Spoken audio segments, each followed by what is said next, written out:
YS వివేక హత్య కేసులో కీలక సాక్షిగా ఉన్న రంగన్నను చంపి ఆ నిందను ప్రభుత్వంపై మోపాలని వైసీపీ బ్యాచ్ చూస్తోందని పులివెందుల టీడీపీ ఇన్ఛార్జ్ బీటెక్ రవి సంచలన వ్యాఖ్యలు చేశారు.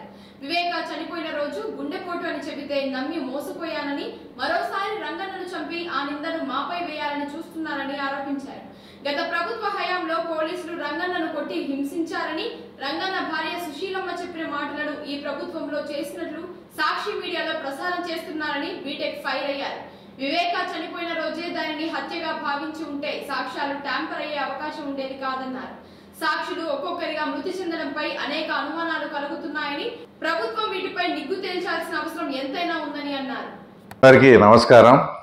తర్వాత ముఖ్యంగా వివేకానంద రెడ్డి కేసు రాష్ట్ర వ్యాప్తంగా కూడా ఎంతో ప్రాధాన్యత సంతరించుకున్న కేసు ఇది. ఆ కేసులో ప్రధాన సాక్షి అయినటువంటి రంగన్న గారు తర్వాత నిన్న చనిపోవడం ఆయన చనిపోయిన విధానం కూడా ఏంటంటే, నిన్న ఆయనకు బ్రేక్ఫాస్ట్గా బయట నుంచి ఒక దోశ తెప్పించి ఇచ్చింది వాళ్ళ భార్య. గన్మెన్గా నవీన్ రెడ్డి అనే అతను ఉన్నాడు.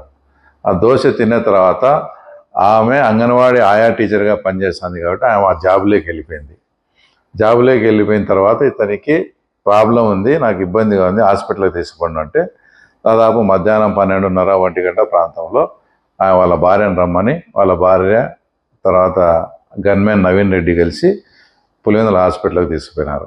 అక్కడి నుంచి వాళ్ళు తర్వాత రిమ్స్కు రెఫర్ చేస్తే అక్కడికి పోయిన తర్వాత సాయంత్రము ఆయన చనిపోవడం జరిగింది. ఈరోజు ఇది ఎంత దారుణమైన విషయం అంటే, ఈరోజు సాక్షి ఛానల్లో ఆయన పోలీసు వాళ్ళు విపరీతంగా కొట్టినారు, పోలీసులు దెబ్బలు తట్టుకోలేక తర్వాత రంగమ్మ భార్య సుశీల స్టేట్మెంట్ ఇచ్చినట్లు సాక్షిలో స్ట్రోలింగ్ అంతా వేస్తున్నారు. ఎందుకు మేము ఇంత ఆందోళన చెందుతున్నాము, మేము ఎందుకు ఇంత తపన పడుతున్నామంటే, ఒకసారి ఆల్రెడీ మేము మోసపోయాం. మీ కళ్ళబొల్లి మాటలు విని హార్ట్ అటాక్ అంటే మేము కూడా హార్ట్ అటాక్ అని మోసపోయి ఆ రోజు మా ముఖ్యమంత్రి నారా చంద్రబాబు నాయుడు గారు కూడా ఇట్లా ఇంట్లో మనిషిని ఇంత దారుణంగా వీళ్ళు చంపుకునే పరిస్థితి ఉండదులే అని మేము కూడా మోసపోయినాం ఆ రోజు. లేదంటే ఆ రోజే సాక్ష్యాలు ట్యాంపరింగ్ చేసేది మా కళ్ళకు మా ఎదురుగా సాక్ష్యాలన్నీ తుడిచినారు. పులివెందుల ప్రజలు చూస్తుండగానే మీరు అక్కడ ఉన్న సాక్ష్యాలంతా అవినాష్ రెడ్డి నాయకత్వంలో మొత్తం ట్యాంపరింగ్ జరిగింది. ఆ రోజు సాక్ష్యాలు ట్యాంపరింగ్ చేసినారనే సెక్షన్ కేసు పెట్టినట్టే ఆ రోజే ఆ కేసు యాక్చువల్గా ఆ రోజే వివేకానంద రెడ్డి కేసుకు చిక్కుముడి అంతా కూడా విడిపోయేది. ఆ రోజు మేము చేసిన మా ముఖ్యమంత్రి గారు ముఖ్యమంత్రి స్థానంలో ఉండి కూడా ఈ మనుషులు ఇంత నీచంగా ప్రవర్తిస్తారని అనుకోకుండా మేము ఆ రోజు మోసపోయినాం, వాస్తవంగా మోసపోయినాం.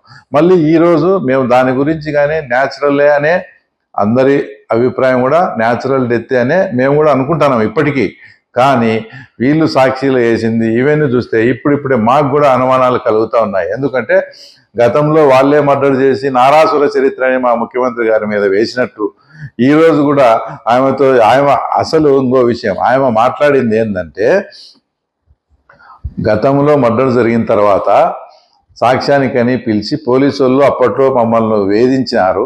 ఆ వేధింపులు తాళలేకనే ఆయన సిక్ అయిపోయి నేను ఆయనకు సేవ చేయలేక చచ్చినా ఇన్నాళ్ళు ఆ పోలీసుల వల్లే అదేది ఈ పోలీసులు అని చెప్పి ఇప్పుడు వేస్తున్నారు. అంటే అప్పుడు ఎవరు అధికారంలో ఉండింది? జగన్మోహన్ రెడ్డి గారు ముఖ్యమంత్రిగా ఉన్నారు. ముఖ్యమంత్రిగా ఉండి ఈయనను నువ్వు జరిగినట్టు చెప్పకుండా మేము చెప్పినట్టు చెప్పాలని ఆయన్ను వేధించి ఆ పోలీసులు వేధించారని ఆమె చెప్పింది. దాన్ని ఈరోజు సాక్షిలు ఏం చెప్తున్నారు? పోలీసులు వేధించినారు, ఆ వేధింపులు కొట్టినారు, దానికి మా భర్త చనిపోయినాడని ఆయన భార్య సుశీలమ్మ స్టేట్మెంట్ ఇచ్చినట్టు చెప్తారు.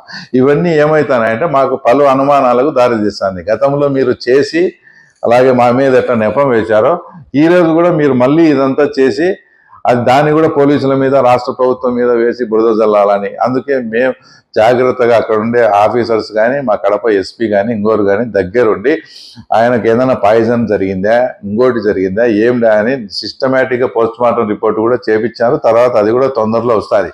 ఇవన్నీ మేము ఎందుకు చెప్తున్నామంటే, పరిటాల రవి మర్డర్ కేసులో విట్నెసెస్ ఏ రకంగా అయితే మర్డర్ అవుతా ఎలిమినేట్ అవుతా వస్తున్నారో ఈ కేసులో కూడా నెంబర్ 1 శ్రీనివాసరెడ్డి ఫ్రమ్ కస్నూర్, తర్వాత నెంబర్ 2 వచ్చేసి కోయిట్ గంగాధర్ రెడ్డి, తర్వాత నెంబర్ 3 వాళ్ళు ఆ రోజు జగన్మోహన్ రెడ్డి గారు భారతి గారు వివేకానంద రెడ్డి చనిపోయిన రోజు హైదరాబాద్ నుంచి వచ్చేటప్పుడు నారాయణ అనే వ్యక్తి కారులో ఉన్నాడు. అతను కూడా 5-6 నెలల తర్వాత అతను కూడా చనిపోయినాడు. అది కూడా ఒక అనుమానాస్పద మృతే.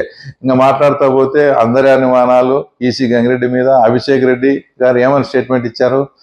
ఇది హార్ట్ అటాక్ కాదు, ఇది కంపల్సరీ మర్డర్ అని ఆయన స్టేట్మెంట్ రికార్డ్ చేసి ఇచ్చారు. అలాంటి వ్యక్తి 3.5-4 నెలలు కోమాలో ఉంటే కూడా మన జగన్మోహన్ రెడ్డి గారు చున్నుకోలే, చనిపోయిన తర్వాత వచ్చారు. ఇవన్నీ ఇలాంటివి ఈసీ గంగిరెడ్డిది, అభిషేక్ రెడ్డిది కావచ్చు, కోవిడ్ గంగారెడ్డిది కావచ్చు, మా ఊరు శ్రీనివాసరెడ్డిది కావచ్చు, ఆ తర్వాత ఇప్పుడు ఈ రంగన్నది కావచ్చు, ఇలాంటి 5-6 ఉన్నాయి వరుసగా. ఇవన్నీ చూస్తా అంటే ఆటోమేటిక్గా అప్పుడు గతంలో వాళ్ళు చేసి మా మీద వేసినట్టు ఇప్పుడు కూడా ఇది కూడా మా మీద కానీ రాష్ట్ర ప్రభుత్వం మీద కూడా వేస్తారనే ఒక అనుమానం అయితే కంపల్సరీ ఉంది. అందుకే ఎఫ్ఐఆర్లో కూడా మా అధికారులు, పోలీసు అధికారులు కానీ వాళ్ళంతా కూడా ఎఫ్ఐఆర్లో కూడా నేను చూశాను అనుమానాస్పద మృతి కిందనే తర్వాత రంగన్న గారిది కూడా జరిగింది. దీనిపైన నేను పోలీసు వాళ్ళను, మా ముఖ్యమంత్రి గారిని కోరేది ఏమంటే దీని మీద సమగ్ర విచారణ జరిపి మళ్ళీ లేనిపోని వచ్చి బురద మీకు కానీ మాకు కానీ తర్వాత రాష్ట్ర ప్రభుత్వానికి కానీ అంటించే ప్రక్రియలో భాగంగా ఒక కుట్ర జరుగుతూ ఉంది. ఈ కుట్రను మనం జాగ్రత్తగా ఉండి తిప్పి కొట్టాలని ముఖ్యమంత్రి గారిని, తర్వాత కడప జిల్లా ఎస్పీ గారిని, పోలీస్ అధికారులను కూడా కోరుతా ఉన్నాం. జనరల్గా అదే ఉందన్నట్టు ఉంది. కానీ ఇప్పుడు ఏం జరుగుతుంది, పదే సాక్షిలో రంగమ్మ భార్య సుశీలమ్మ పోలీసుల వల్లనే మా భర్త చనిపోయాడు అని స్టేట్మెంట్ ఇచ్చినట్టు ఎస్ఆర్. అది ఎప్పుడు? ఆమె మార్చిరి దగ్గర గతంలో పోలీసులు మా ఆయన్ను కొట్టి నిజం చెప్పమని వేధించినందువల్ల అప్పటి నుంచి ఆయన సిక్ అయిపోయి ఈ 4-5 ఏళ్ళు నేను ఆయనకు సేవ చేయలేక నరకం అనుభవించినాను అనే వర్షన్ ఆమె చెప్పింది. ఇప్పుడు ఏమని స్క్రోలింగ్ వస్తుంది? ఇప్పుడు ఏదో కొట్టినట్టు ఇప్పుడు చనిపోయినట్టు మా మీద బురద వేయాలని మాకేం అవసరము? దాంట్లో ప్రధాన సాక్షి వాళ్ళు ఏదన్నా చేయాల్సి వచ్చే వాళ్ళు చేయాలా? వాళ్ళు ఇప్పుడు చేసింటారేమో, దాన్ని మా మీదకి నెట్టాలా, రాష్ట్ర ప్రభుత్వం మీదకి నెట్టాలని ఒక కుట్ర జరుగుతుందేమో అనేది మా అనుమానం. కాబట్టి దీన్ని తప్పకుండా సమగ్రంగా విచారించాలని కోరుతాను. మా శ్రీనివాసరెడ్డిది ఏం జరిగిందో మీకు తెలుసు. వాళ్ళ ప్రభుత్వంలో ఉన్నప్పుడు జరిగింది. దానికి ఏమేమో చేసి వాళ్ళకి డబ్బులు ఇచ్చి వీళ్ళకి డబ్బులు ఇచ్చి ఏదో మేనేజ్ చేసుకున్నారు. తర్వాత కోవిడ్ గంగాధర్ రెడ్డిది ఏంది ఇష్యూ, దొన్లా దగ్గర దేవిరెడ్డి శంకర్ రెడ్డి వేరే వస్తుంది. ఆ వేరే దగ్గరికి వచ్చి తర్వాత నీకు ఇంత 10 కోట్లు ఇచ్చాము నువ్వు ఒప్పుకోమని చెప్పినారు అతన్ని. ఆ వేరే దగ్గర ఆ రోజు దేవిరెడ్డి శంకర్ రెడ్డి వాళ్ళ సీసీ కెమెరాలు కూడా ఉన్నాయి. అవన్నీ కూడా సిబిఐ వాళ్ళు అంతా చేసుకున్నారు. ఆ తర్వాత వాడు అది నేను ఎప్పుడైతే వాడిని సరిగా చూసుకోలేదో ఇదంతా నేను చెప్తానని ఐపీఎల్కు వాడిని వాళ్ళ భార్యను ఎవరినో బంధువులను మేనేజ్ చేసి వాడిని అనంతపురం హాస్పిటల్కి పంపించి ఏందో స్లో పాయిజన్ టైప్లో ఇచ్చి అతన్ని చేసినారు. తర్వాత మిగతాటి ఈ సంఘటనలో, అంటే ఈ సంఘటనలో అనుమానం అని కాదు, కానీ ఇప్పుడు అభిషేక్ రెడ్డి అనే అతను అంత దగ్గర బంధువు. నువ్వు 3.5 months 4 months చూన్ను కూడా పోలేదంటే ఏమని అర్థం? ఎవడైనా కామన్గా ఏమని ఆలోచిస్తాడు? అంటే అతను ఆ రోజు ఆ స్టేట్మెంట్ ఇచ్చాడు, ఇది హార్ట్ అటాక్ కాదు మర్డర్ అని. ఆ మర్డర్ అని కోపమా లేక ఏదన్నా సస్పీస్, ఎవరికైనా అనుమానాలు వస్తాయి. నేను అనలేదు, కానీ ఇలాంటి అనుమానాలన్నీ ప్రజలకు వస్తాయి. కాబట్టి వీటన్నిటి మీద ఇప్పుడు ప్రభుత్వం మారింది కాబట్టి వీటన్నిటి మీద కూడా సమగ్రంగా విచారణ జరపాలని కూడా మా ముఖ్యమంత్రి గారిని, తర్వాత పోలీస్ అధికారులను కొడతాం. పుణ్య కూడా దస్తగిరి సెంట్రల్ జైల్లో ఉన్నప్పుడు చైతన్య రెడ్డి వచ్చి బెదిరించా, దాంట్లో నేను కూడా విట్నెస్ ఇచ్చా.